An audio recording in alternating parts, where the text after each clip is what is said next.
If you haven't already, please could you switch off your cameras as the session is being recorded and will be uploaded to our website. And also mute your mics if you could, please. Thank you. Okay, so let's begin today's webinar. And first of all, I'd say good afternoon and thank you very much for your interest today. Before we switch off our cameras, I'm just going to introduce ourselves so that you can put a face to the names. I am Prit Keller and I'm primary care facilitator for Newham. Sorry, because there's some feedback. Somebody mute their mic, please.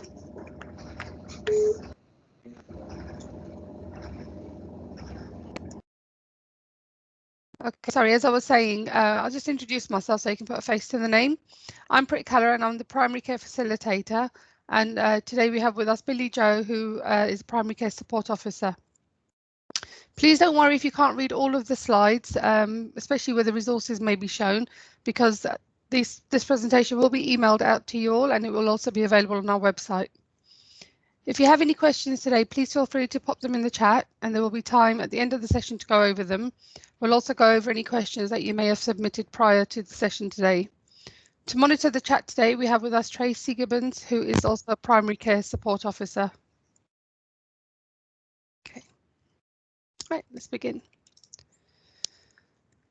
So I'm just going to spend a little bit of time to quickly recap over what's happened last year, as we acknowledge how busy everybody was, and some of this, you may have forgotten.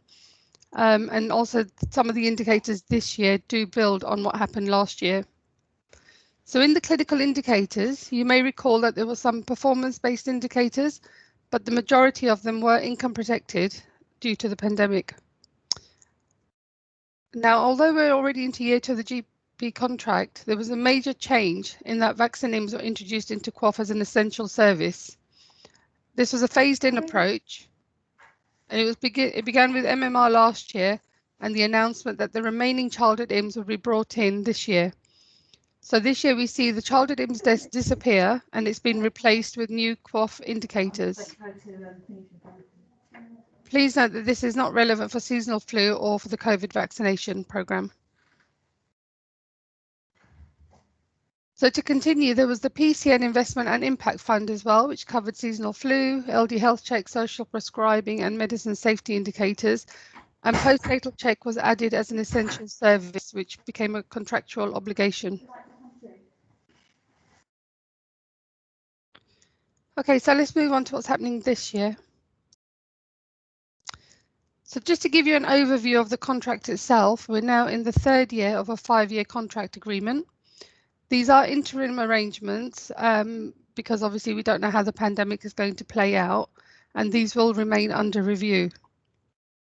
The points have increased from 567 to 635, and the QOF point has increased from £201.16 per point, and that's from £194.83. But please don't forget that this figure will be adjusted depending on your prevalence and your practice list size.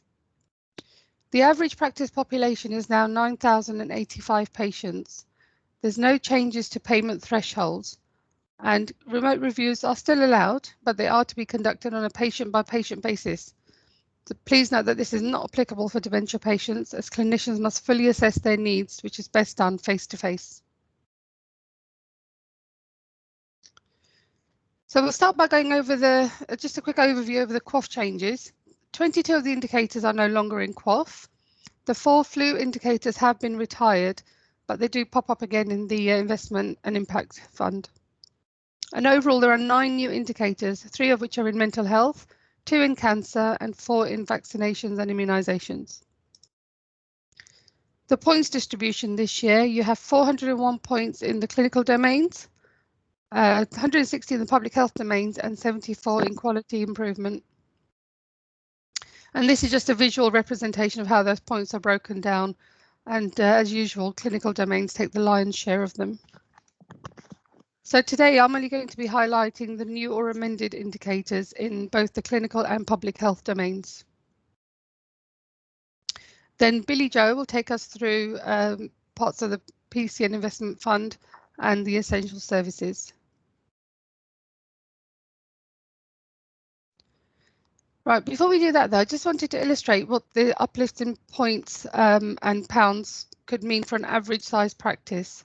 So we said that the average practice list size is 9,085. The maximum QOF points are 635 and the pounds per point is £201.16. So this means for an average sized practice, the income could be around the region of 127,000 per year. But I would like to stress that these are just rudimentary calculations. It doesn't take account your practice list size or your practice prevalence. And we know that, in our NEL boroughs, we have a higher prevalence for mental health and for diabetes. If you did want to calculate a more accurate potential income for your practice, this Ready Reckoner web link at the bottom will be able to assist you. And as I said, this will be sent out to you, so you just click on it. So let's take a look at the mental health indicators. As I said, we're only going over what's new or what's amended, so this isn't the whole indicator set. As you may be aware, there was a DES in place for recording physical health checks in mental health patients, but this wasn't resourced nationally. So now this has been strengthened and underpinned by a £24 million funding in QOF. I would like to point out we are aware that some localities had and may still have local schemes in place which were remunerated. So not to cause confusion, the DES nationally wasn't remunerated. The areas covered by QOF are alcohol, lipid profile and blood glucose or HbA1c. And the rationale for these, as taken from the BMA QOF guidance, states that 16% of patients with schizophrenia were drinking more than the recommended limits compared to the general population. That was taken from a national psychiatric morbidity survey. Also, antipsychotic medication may interfere with metabolism and regulating food intake, hence the need for lipid profiling. And type 2 diabetes is twice as common amongst mental health patients, and they are more likely to develop it earlier than general population. Conversely, mental health patients are also more likely to develop type 1 diabetes later in life, hence the need for blood glucose or HbA1c. Also, if you look at mental health 011, you'll see that for the first time, a national programme has made a distinction in BMI according to ethnicity. For white ethnic categories, BMI for overweight patients remains at 25, but for all other ethnicities, this has been adjusted to 23. So just to show you what the CEG is doing to support practices, this is an example of the support searches in mental health for the 6 physical health checks. Now, this was taken from BHR, which is running its LIS until the end of July. So although the dates might look like they're out of date, then they're actually not for BHR. We have similar searches in all boroughs, so please do feel free to contact your primary care facilitators if you're unsure or haven't seen these before. And obviously, these will be updated for this year. And this is an example of a quarterly dashboard that we prepare across all NEL boroughs. This one was taken from Newham. As you can see in the top table, all 6 physical health checks are covered. And then in the last line, there's a combination of all 6. And also you can see the percentage achievement. These figures are submitted quarterly to NHS England by the CCGs. Okay. Moving on to cancer and the new indicators in there. Overall, there is recognition that the principal active management of cancers occurs in secondary care settings. However, general practice does have a key role to play in the referral and support of these patients. So these indicators are to increase the personalisation of cancer care. You used to have to review a patient within 6 months from the date of diagnosis, but now the diagnosis is looking back 24 months and you have 12 months within which to review them. As you can see, the indicator wording refers to the use of a structured template. We have a CEG template available in all boroughs, and this will be updated accordingly too. And it will also include links to local resources and any local schemes that are in place. Your review must cover clinical, practical, emotional, psychological, and if appropriate, financial aspects of cancer care. Then we have Cancer 005, which is a new indicator. Now, for patients diagnosed from April this year, irrespective of whether or not they were diagnosed in primary care or not, you have within 3 months of the date of diagnosis to have a discussion and inform them about support available for them. Now, this is a look back indicator. So although it says diagnosed in the preceding 12 months, that would obviously be from March next year. It will look back 12 months, but the diagnosis is from the 1st of April this year. And again, just quickly touching on the resources that we have to support you. This is an example of a CEG cancer template. This is the one available in EMIS, but there's also one in System 1. It may be a standalone template, or it may be a page within your LTC template. Boroughs have decided they want things differently. You'll also see at the bottom here, we've got links to both local and national resources. And again, like with all the other resources we have, it will be updated and reviewed in line with this year's QOF. I'd just like to reiterate again, if you're not clear on any of what I've already spoken about, especially with our resources within EMIS, there are borough primary care facilitators, and we will be giving you contact details at the end of the slide as well if you don't know who they are already. Okay, so far we've kind of whistle-stopped through the slides and we've given you quite a bit of information. So I just wanted to pause for a minute just to see if there's anything you wanted to have clarified before we move on. Please raise your hand if you wanted any clarification. Tracy, if you could let me know if anyone raises their hand. Yes, I will do. Also, can we please get everyone to turn their cameras off? Thank you.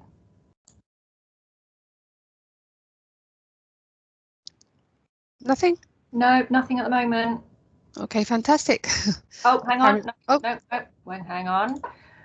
We've got AJ.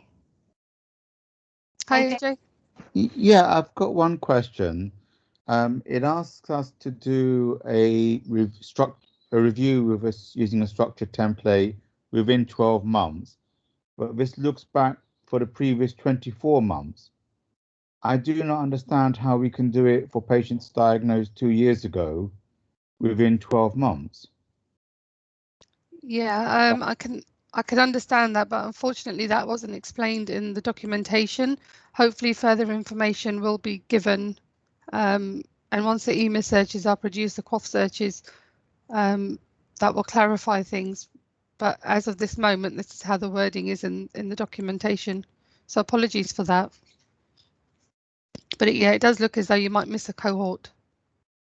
Go back to this a bit later. It's better if we let Preet continue with the presentation, and then we'll get all the questions at the same time. Thank you. Yeah, and obviously anything that we don't answer today or don't clarify, we will follow up and inform practices what we found out. Okay. Okay, we've got a few more, Preet. Have we? Okay. We've got Fatima Farah, if you want to unmute. Hi, Preet. Can I just confirm with regards to the SMI list? Did I see, is it from 1st of August 2020? No, if you're referring to the searches, that was for a specific borough, and that was for BHR borough. They're doing it as a rolling program from last August. So that was just an example. Okay, so for this one, because of the QOF, we're looking at for next year, it will be Q4, January to March, yeah? No, it's April. QOF is always April. No, I'm saying it will be the last Q4, won't it? Oh, sorry, Q4 next year will be January to March. Yes, okay.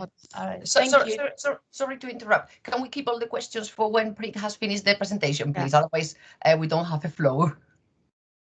Thank you. Okay, Anna. Right, lovely, thank you. So we're going to move on to the public health area now, and we're going to look at vaccinims. We'll start by shingles because that's fairly straightforward. Practices are required to provide shingles vaccinations to all eligible patients who are 70 years of age but not yet reached the age of 80. Now, personalised care adjustments are applicable for this indicator, and you can use either declined or contraindicated. However, there will be a new vaccine expected this year, which should enable vaccination of those who are unsuitable for being vaccinated with Zostafax. Don't quite know when that will be released yet, though. This is one of the templates, the adult immunisation template that you can find within your LTC templates. There's also a similar one in System 1, and if you can see towards the bottom, there's got the shingles vaccine, which you can record, and then obviously any new vaccine we'll add that in as well. So moving on to childhood IMS, so this is the biggest change. There are now 2 income streams for childhood immunisations. You have QOF and you also have an items of service. Now the childhood IMS target DES finished on the 31st of March this year, and almost 60 million from there has been transferred into this DES, from the DES to fund these 2 streams. So looking at QOF specifically, these new domains will, for the first time, reward incremental improvement in performance rather than the old 70-90 split. This is also the first time that timeliness is being addressed. So for example, if you look at V1001, previously you could give the 8, 12 and 16-week immunisation before the child's first birthday, but now for payment, it must be the day before they turn 9 months old. This is similar for the 24-month target, which is now 18 months, and the 6-year-old target is now 5 before the 5th birthday. All of this is, of course, evidence-based and backed by nice research into early vaccine effectiveness. So could we suggest that you start looking at the birth dates of your target cohorts, as only contraindications will remove patients from the denominator? If you do not take immediate action, you may find that you missed the target for this year, and once you've missed it, there's little you can do about it.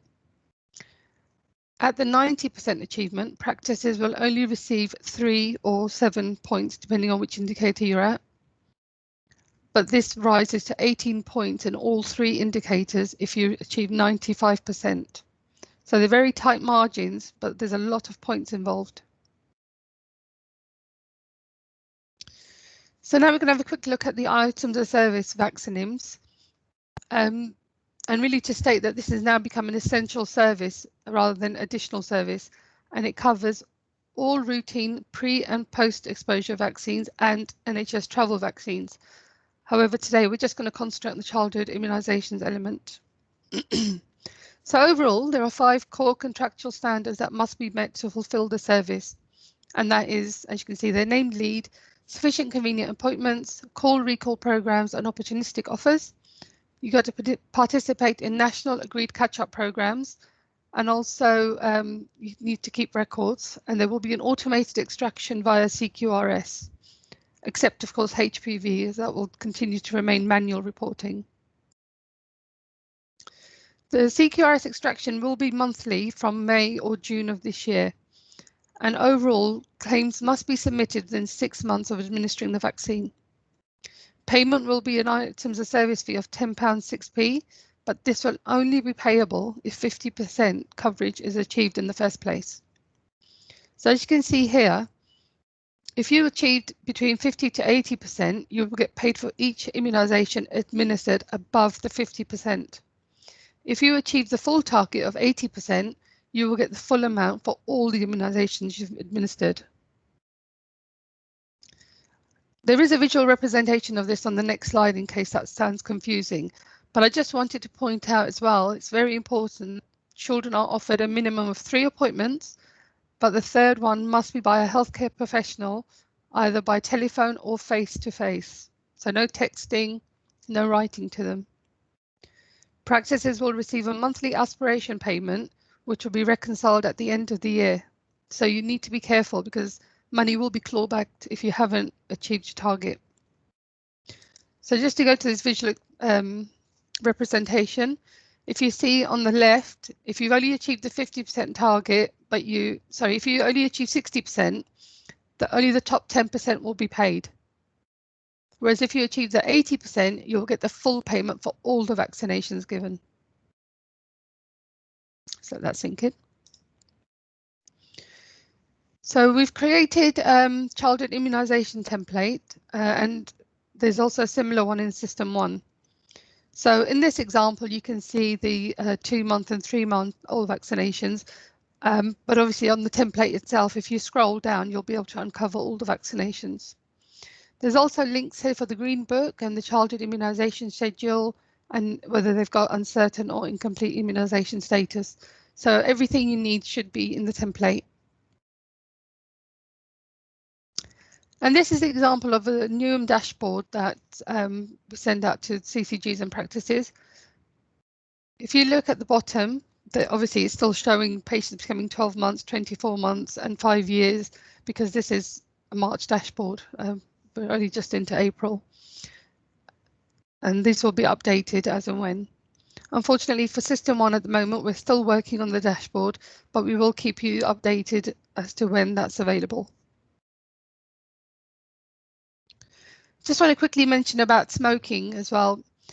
Now, if you've never smoked, if you have a patient, sorry, who's never smoked, you only need to ask up to their 26th birthday their smoking status, because the evidence is that if they haven't started smoking by the age 25, they're very unlikely to start later. And also, if you have an ex-smoker, you need to record annually for 3 consecutive years. And then again, the evidence suggests that if they haven't taken it up again within 3 years, they're very unlikely to. And finally, in cervical screening, I don't know if you recall last year, due to the pandemic, they wanted to raise the profile and encourage screening to continue, and the points were actually doubled. So I just wanted to highlight that, you know, the points are back down to 7 and 4 respectively. Sorry, I clicked on there. I'll just go back in case you didn't see that. So the points have gone back to 7 and 4. We've got a slide here about personalised care adjustments, but we're not going to go into it in detail because you know, they've been running for a couple of years now, so you may already be aware of them. But we wanted to include this in your pack so that if anybody in the practice needed to go back and remind themselves, it's just there for you. And of course, this used to be known as exception reporting in the past. We've also developed a fact file that will be sent to practices along with the presentation. So these are some other resources that we have available for practices, and this is to enable risk stratification, which is being recommended by CCGs all across NEL. So we have the UCLP one that's been developed for diabetes, hypertension, COPD and asthma. These are currently being piloted by a number of practices across NEL.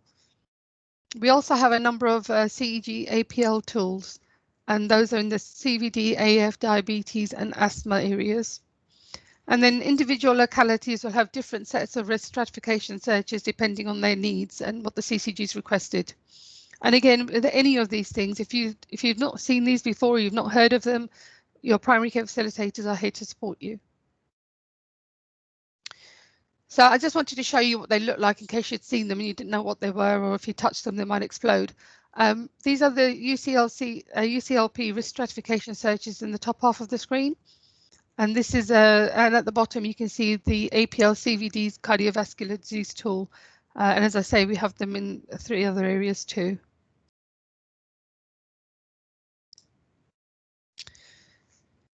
So that was my part of the presentation. I'm now going to hand over to Billy Joe, who'll take you through the investment and impact fund. Thank you. Thank you, Prit. So this is continuing on from last year, just with some minor changes. So we'll be going through the investment and impact fund and other essential services. This fund rewards PCNs for delivering of objectives and will run in a very similar way to QOF.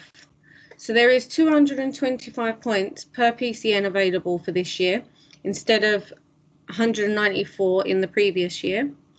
This payment has also been increased from 111 to 200. This is a network achievement rather than a practice achievement. There are 6 indicators this year, so I'm just going to go through them. So you've got patients aged 65 and over who have received a seasonal flu vaccination.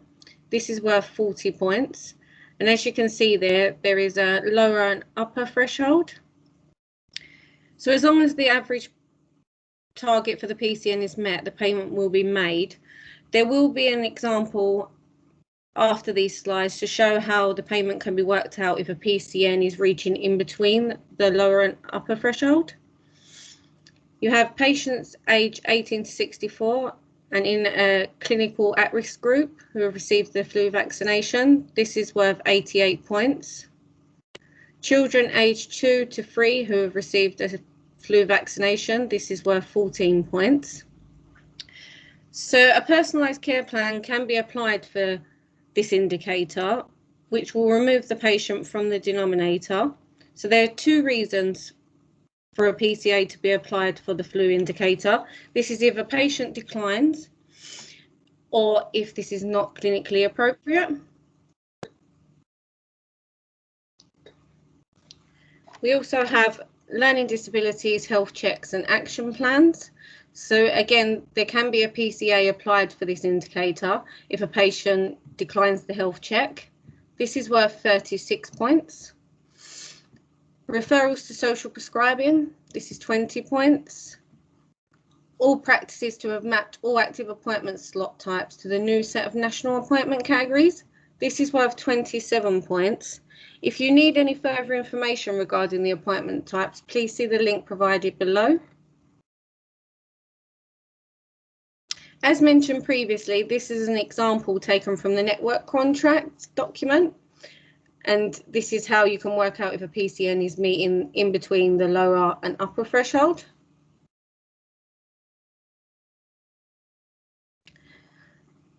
I will be just highlighting the essential services. These are contractual requirements. So firstly, this is postnatal checks to be offered to ladies who have given birth recently. This is for live births and unfortunately also for stillbirths. Secondly, we have patients with obesity to be offered a referral to weight management services where available. As you may be aware, due to the pandemic, there has been an increase on focus for obesity.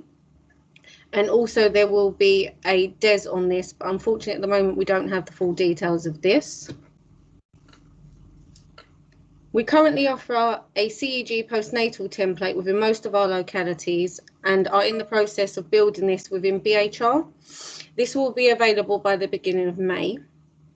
And just wanted to make you aware, our postnatal template will only cater for live births, but we will be discussing this with our clinical lead for options regarding stillbirths. So I'm going to pass you over to my colleague, Anna, who will be discussing the upcoming searches we will be providing for practices. Good afternoon, everybody. My name is Anna, and I'm a senior primary care facilitator. Just before we take the questions, I would like to talk a bit about what kind of support CEG can provide. Of course, you know that we provide all the templates that are QOF compliant, and we are currently we've almost completed a desktop review of all the templates, and once this desktop review is approved, we will proceed to update all the templates to make them fully QOF compliant. So that might take 2 or 3 weeks from now. So we're on the way. That's as regards templates. We realized that you also need some support with searches. You've got your population manager QOF searches, which have not been updated by EMIS now. And in answer to some of the questions on the side, we do not have any idea of when EMIS or System 1 for that matter will be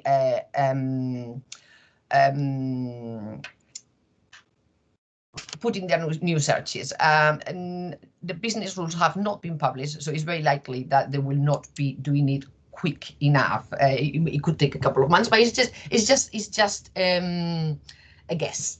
So in the meantime, we think that there are some things that we can help you with, and we will be providing you with child immunization searches, like a mock-up, a temporary mock-up of what we think the clinical system providers are going to provide to give you for population reporting, and we'll do the same for shingles.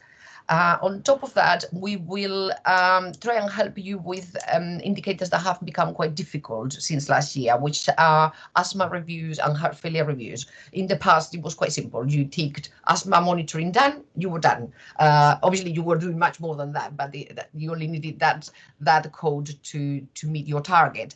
Now, for to meet your target for asthma reviews, you need 3 different codes at the same time. So what we're going to do is disaggregate these codes so that you can see which one you have missed if you've already done a review. And same for heart failure reviews, where you have both the annual review and the heart failure medication review. So these are the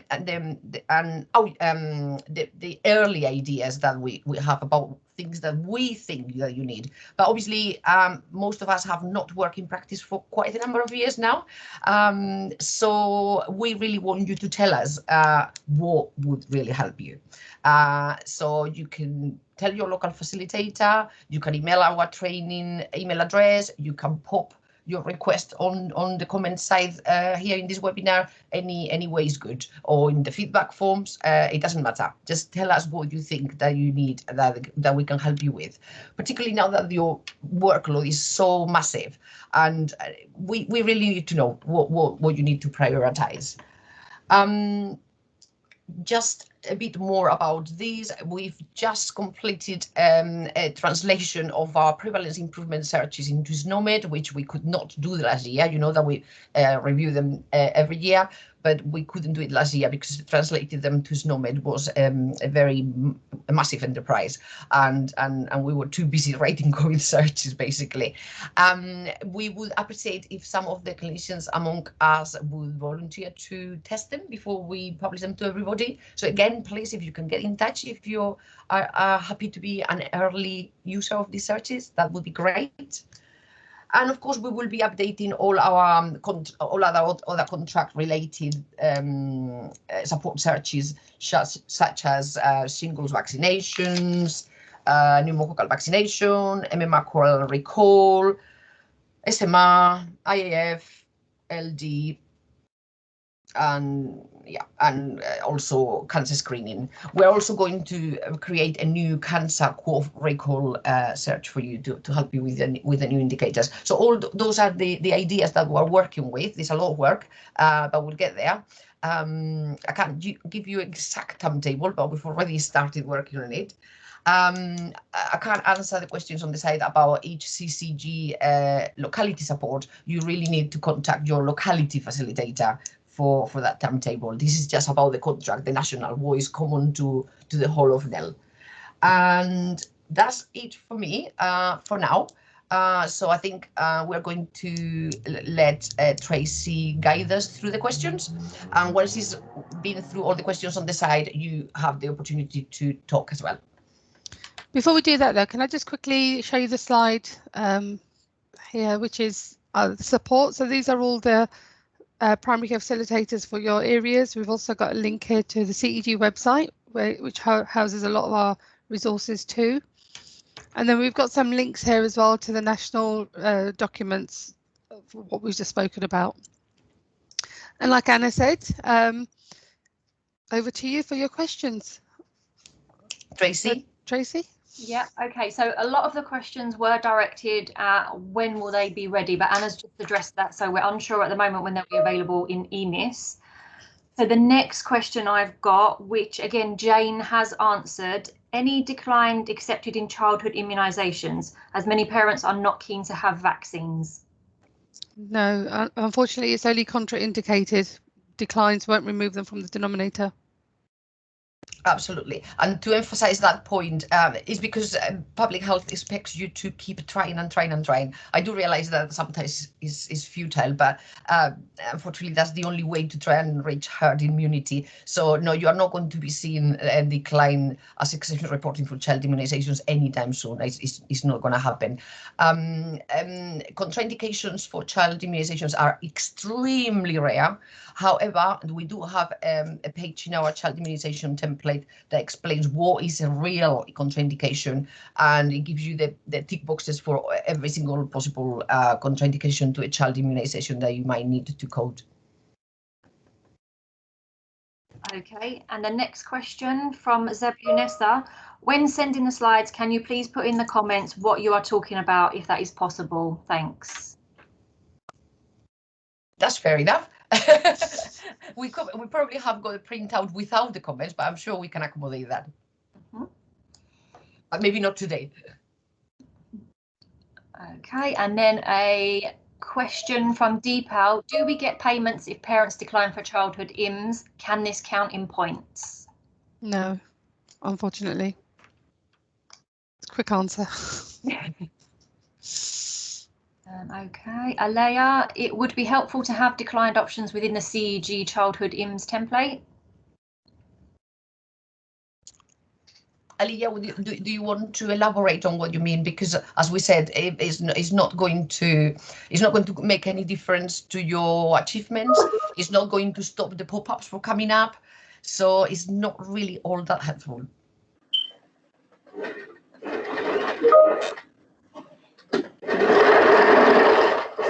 So, 1 minute. Alea, did you want to comment any further on that? Sorry. No, she's already said that she's happy with that. Oh, right, okay, yep, sorry, I didn't see that. That's fine. Okay, the next one, can you please add the links to the new CCG websites, please? That's from Nassim at Starlane. What, for the document from where we got our information from? Sorry, is it Nasib, did you say? Yes, from Starlane.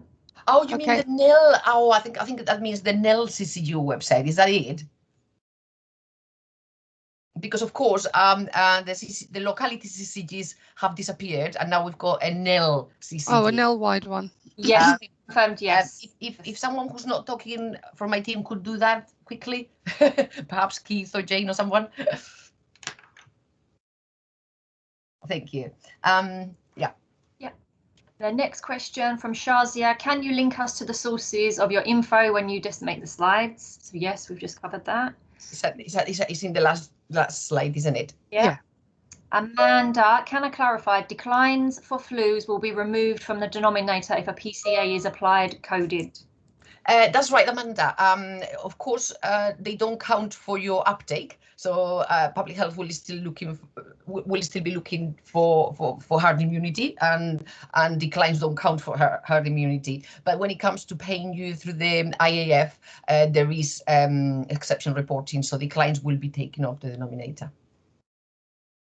Okay, question from Fatima, are the CEG searches now available?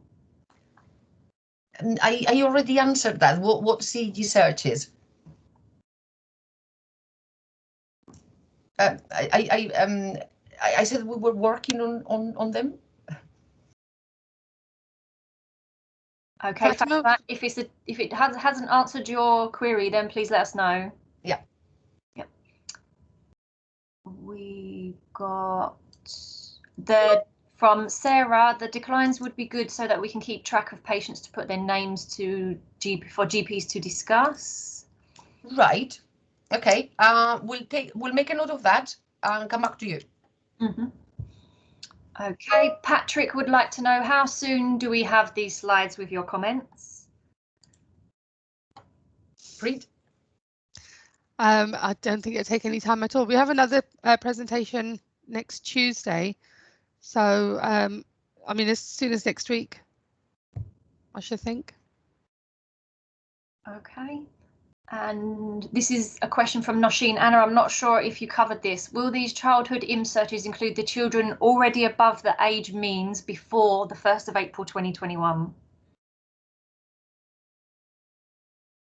Sorry, I'm not following. Include the children already above the age means before. I'm not quite following. Hi, I mean about the children who already have missed out the vaccination, or maybe they declined, but they already like in the criteria of 12 months or an 8 months one. They're already now 1 year on the 1st of April. So will they? Yeah, I get you now. Right. So yesterday we published child immunization recall searches updated. So in our recall searches, just because they've missed the target, we're not going to take them out. So your recall searches will include all of them. So you'll still have your all cohorts of 12 months, 24 months, and 5 years. But then separately from those recall searches, we'll also write a mock-up of what we expect QOF to be, so that you have an idea of whether you are doing it in time.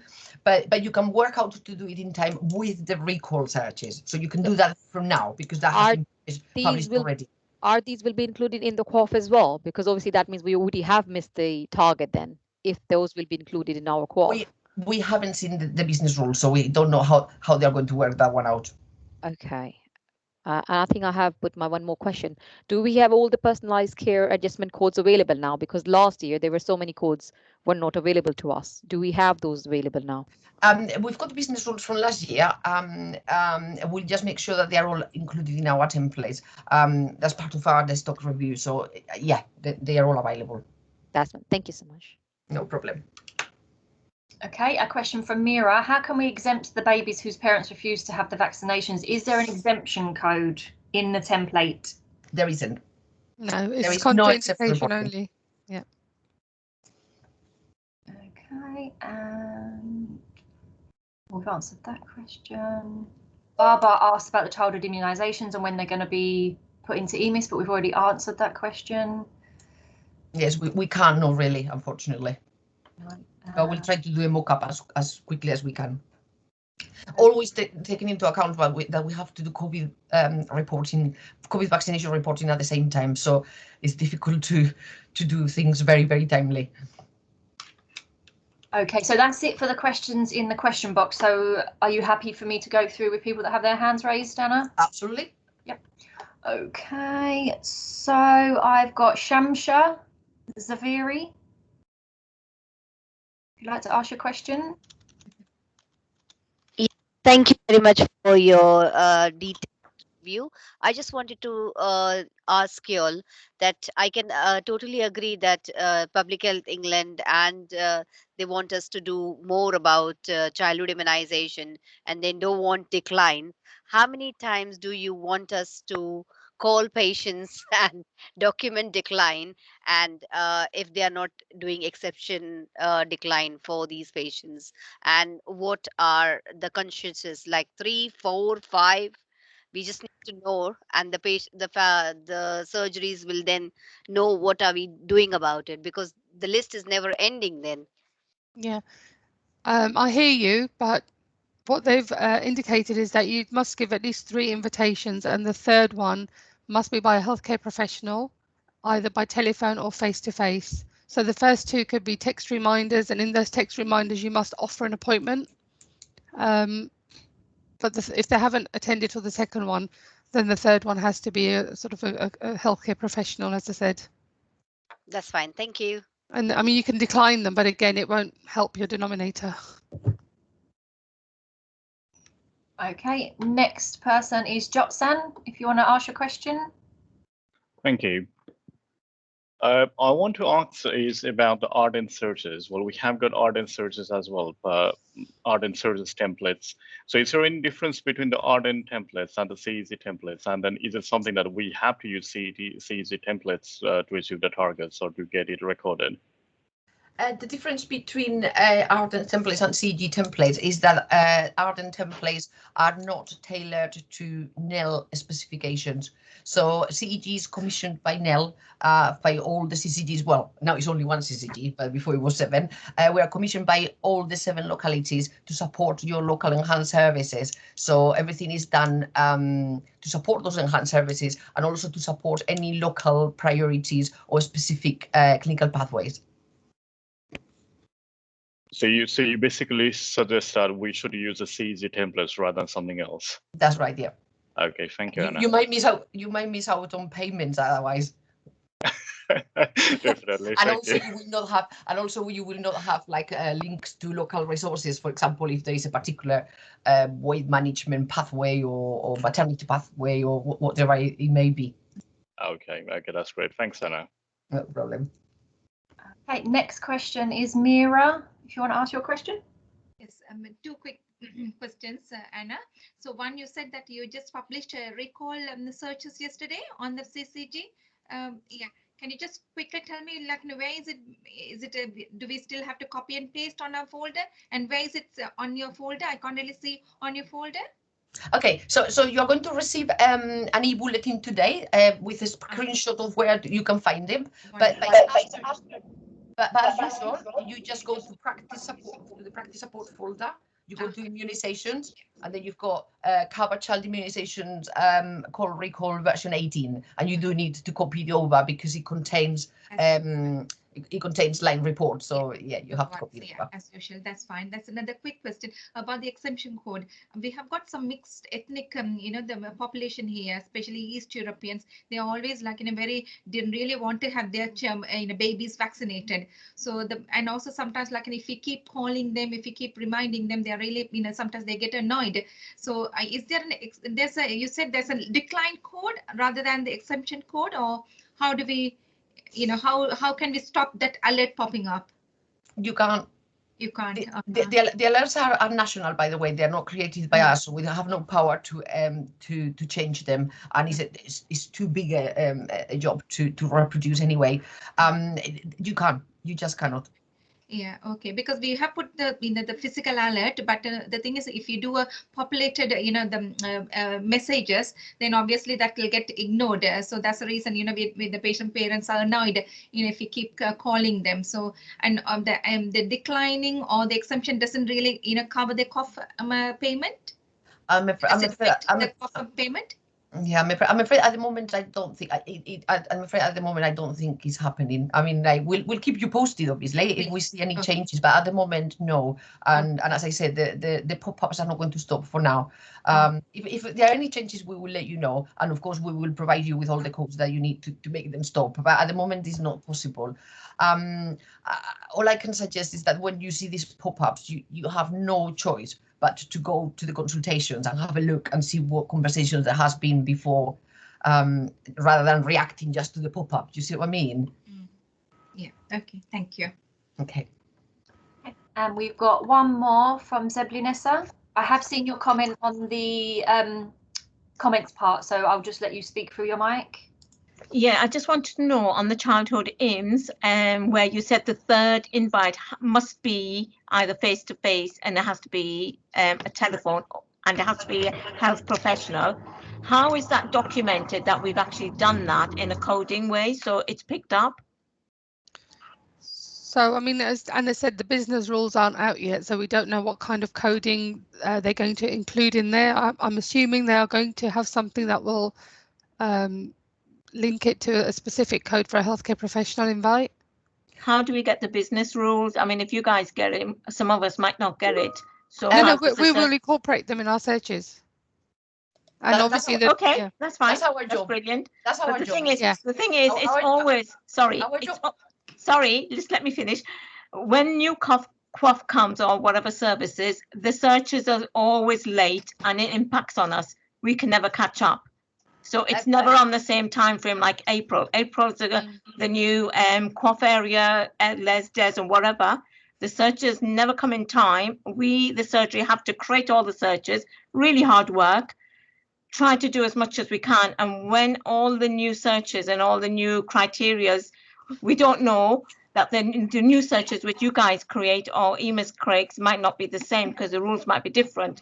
So it does impact on us to achieve our points and goals. So it's very difficult. We do realize that.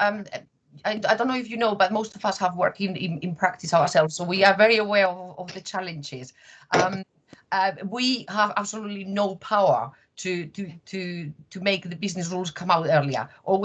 All we can do is wait out for them to come out, and then make the changes as quickly as we can in templates and communicate them to you. I mean, at the moment we're sending e-bulletins almost weekly, and that's where we would tell you this is a change that we've just found out, and this is what we're doing, what we're applying to help you out. And that's also why I've said that I've said a list of things that I think we're going to work out in the next few weeks to help you out while the clinical systems like EMIS are not ready. But we've also asked you which ones would you like us to do. That's fine. Thank you, Hannah. Okay, we've got Nassim. Would you like to ask your question?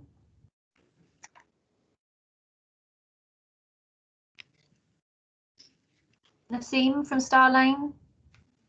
Hello, sorry about that. I was my mic was playing up there. One of my colleagues, Fatima, has spotted that the link that's been shared in there, thank you for that. It appears to be a public link. is there any link for staff working across North East London? So, for example, we would be wanting to look for like the medicines management section, formulary and things like that. Thank you.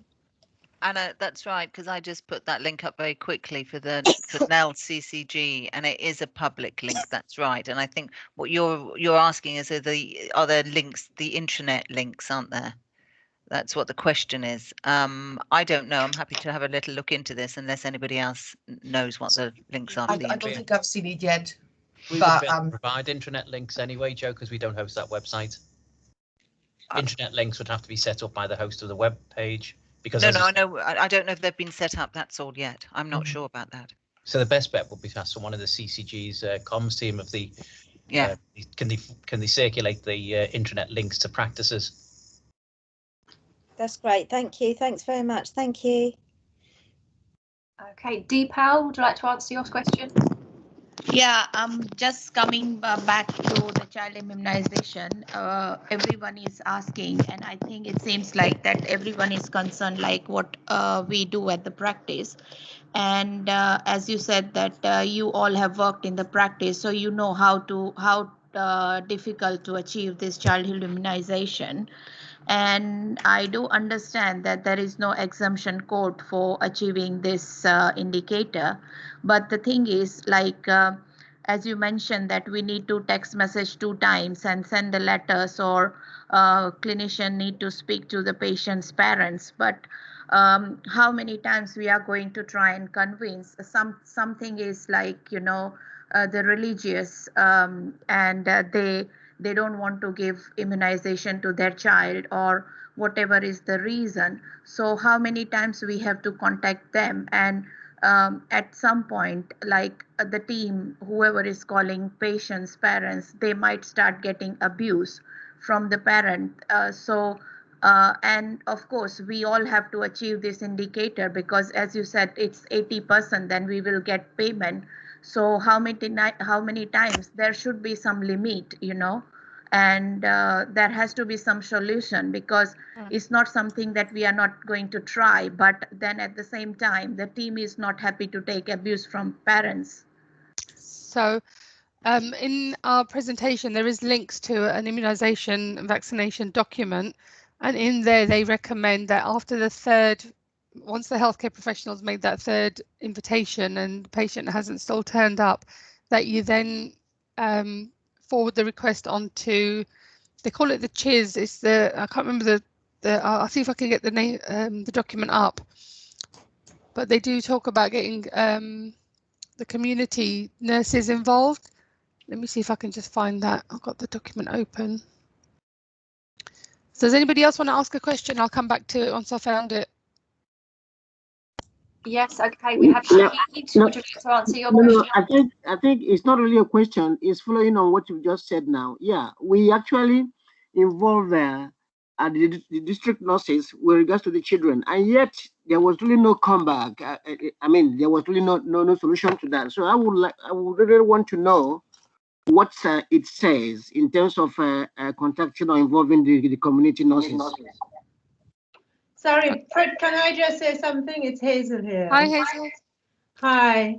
Okay, so I appreciate that, you know, the work around childhood immunization is really hard and it's difficult. It's just to say CEG don't set the rules. So CEG is here to help us interpret the rules and support us with searches. So the rules are set nationally, and it's difficult. It's really difficult, but CEG can't solve those national problems. So just in terms of that comment that Prit was about to say in terms of involving the community nurses, is just to say that we will be inviting the health visiting management back to the practice manager forum, because one of the services the health visitors are supposed to support us with is immunization. And I think from what, you know, Patrick just said, you know, it's not really happening.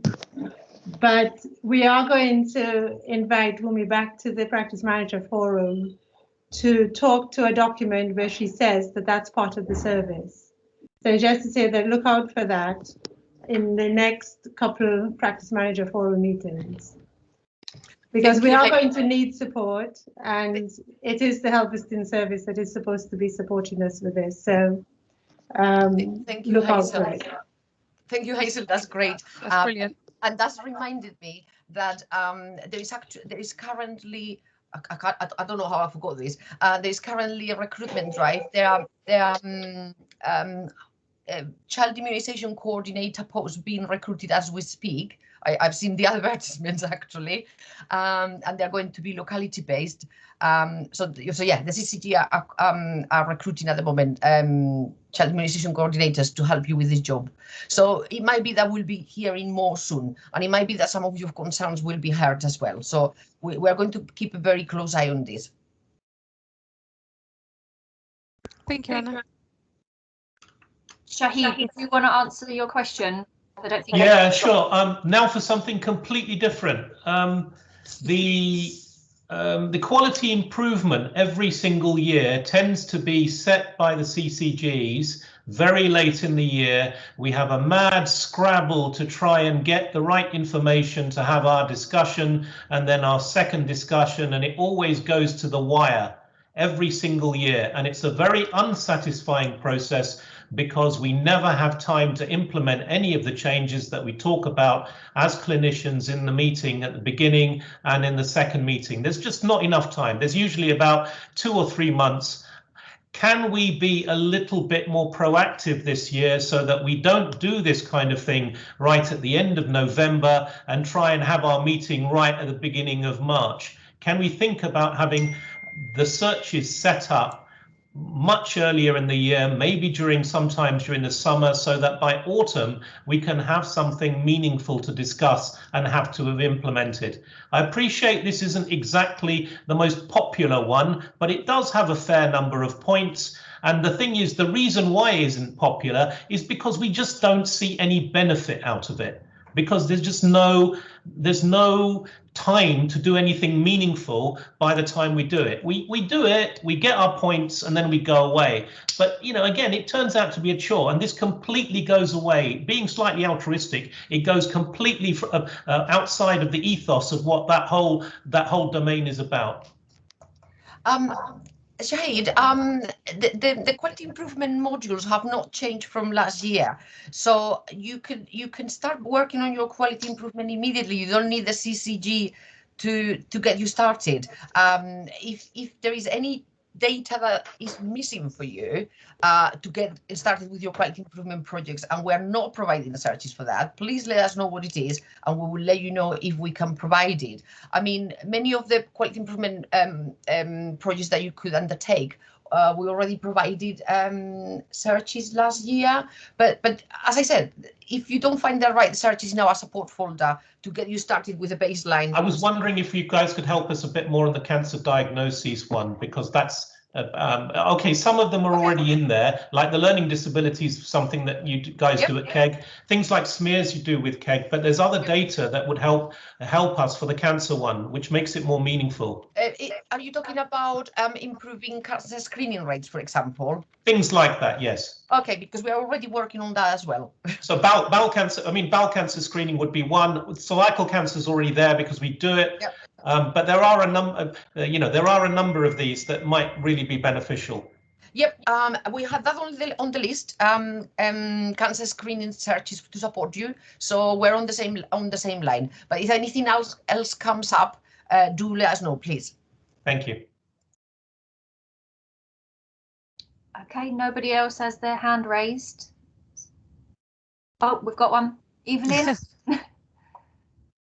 you'd like to ask your question? Yes, so is the bowel cancer screening mandatory now? Well, is it still mandatory? What do you mean? That so we do need to do this contract, yeah? In terms of that we need to contact these patients, and then if we can't. Well, I see what you mean. This is a kind of a slippery one, because quality improvement as you improve your screening rates. Now the real screening rates are only available late, as Dr. Dabahoy was saying, because you've got your public health fingertips screening data available online, but it's always late. you could still use that as a baseline for improvement, in the sense that that is real data. You know exactly what proportion of your patients have been screened in terms of mammography and bowel cancer. However, if you want to do the project live with the help of our searches, part of your quality improvement project would have to be improving recording into the GP record, because obviously when we write searches for you in your GP record, it will only show that there has been bowel cancer screening or mammography done if you coded the result that came through to you. So that's one of the things. In terms of contacting the patients, I wouldn't say that that is contractual. Anna, can I just come in? Sorry to interrupt. Sure. Evelyn, are you from Lower Clapton? I can't quite see. That's right, yes. Okay, I think this is a specific City and Hackney contract question. Right. Actually, is that right, Evelyn? Because bowel cancer and contacting patients was part of the LTC cancer contract. Right. And as far as I'm aware, that is rolling over for next year, as far as I'm aware. So yes. So unless we hear anything more from the CCG or the Confederation, at the moment, yes. Thanks, Joe. Yeah, okay. Right, but only for City and Hackney. That's City and Hackney contract, yeah. Right, thank you. Thanks, Joe. Okay, I've got one question in the chat. Are the dashboards for immunisations for Waltham Forest up and running? Is it on the same site as the CKD dashboard? Sorry if already covered. As far as I know, yes, they're all there in the same place as CKD, LTCs, and all sort of other dashboards. However, as Prit mentioned earlier, we don't have System 1 practices in the child immunisation record yet. Okay, no more questions in the chat box, and nobody else has their hand risen. That's great. Okay, so I suppose based on that, then we can say the presentation's come to an end. Sorry, one more person. That's all right. That's okay. We're still here. Yeah, Jotsan, go ahead. Hi, I'm so sorry about that. I want to ask about the invoicing tool. Well, I don't understand that in Waltham Forest. We have got this invoicing tool, but there's nothing in Havering. So invoicing tool for the SMIs. Well, I believe, I've sent an email to Tracy a couple of times about this, and she had replied back kindly mentioning about that there is no invoicing tool. So is there any plan that in future there would be any invoicing tool for Havering surgeries? Keith? Yes. Yeah, can I ask for which particular services you were interested in the invoicing tool for? It's going to be for the SMIs, the mental health, mental illness. I thought we did have an SMI invoicing tool for SMI, don't we, Tracy? Yes, we do. Jane, yeah. For Havering surgeries? Yes, for all of PHR. Yes. Okay. Well, I feel like in the email you said that, well, there's no invoicing tool for SMI, unless if I've got it wrong. No, yeah, I think you have, Jotsan, in the email, because we've been going back and forth for a couple of months, haven't we? And yeah, we did, yeah. Yeah, so you had the first tool for the first year, and then there will be the second tool for this following year. Okay. Which would just be updated. We just need to update the dates. I'd say, okay. So where do I get these searches from? Is that from the CEG searches portal sort of thing? We'll probably send the tool to you, I think. Isn't that how we disseminate it, Tracy, Jane? Yeah. So you should receive it along with instructions of how to run the second version. And if there's any other services you think would benefit from an invoice tool, let us know, because it does make life easier for practices. Definitely. Well, I understand about the phlebotomy. There are searches and the invoicing tool, but as far as I can remember now is the SMIs. And if there is one, then that's absolutely fine, unless it seems like I've just got it wrong somewhere. We'll drop you a line anyway with an update. Okay. All right. That's great. Thank you.